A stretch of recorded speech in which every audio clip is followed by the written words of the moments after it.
عليك يا بوس اوس.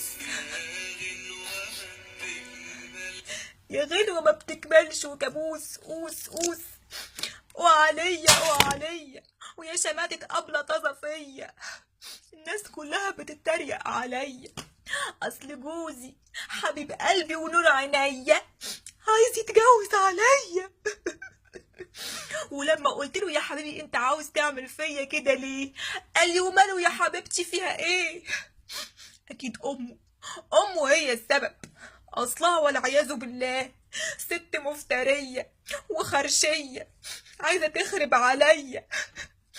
منها لله، اصلها مش طيقاني وحطاني فوق مناخيرها من يوم ما اتجوزنا. دي حتى قبل ما يخطبني قعدت جنبه وقالت له بالحرف الواحد يا ابني فك عليك منها، فك عليك منها، مش وقته توا، انا هجيب لك احسن منها.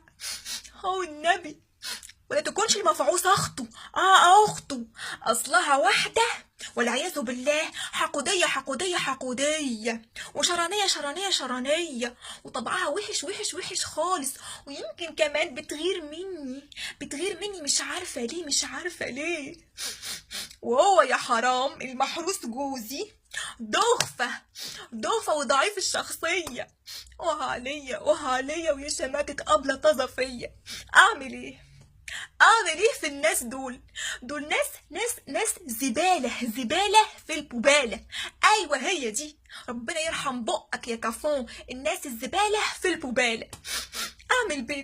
اعمل ايه بقى، انا بقى اعمل ايه؟ ادعي عليهم وراسي عريان، الهي يهدهم ويخليهم فضيحة في كل زمان ومكان، ويخليهم سيرة على كل لسان.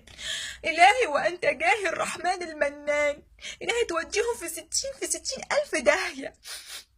وانا بقى اروح اشوف صرفة في حالتي دي، اشوف حل المشكلة الهباب دي.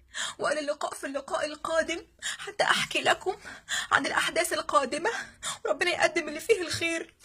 وعليا يا شماتة أبلة طازة فيا.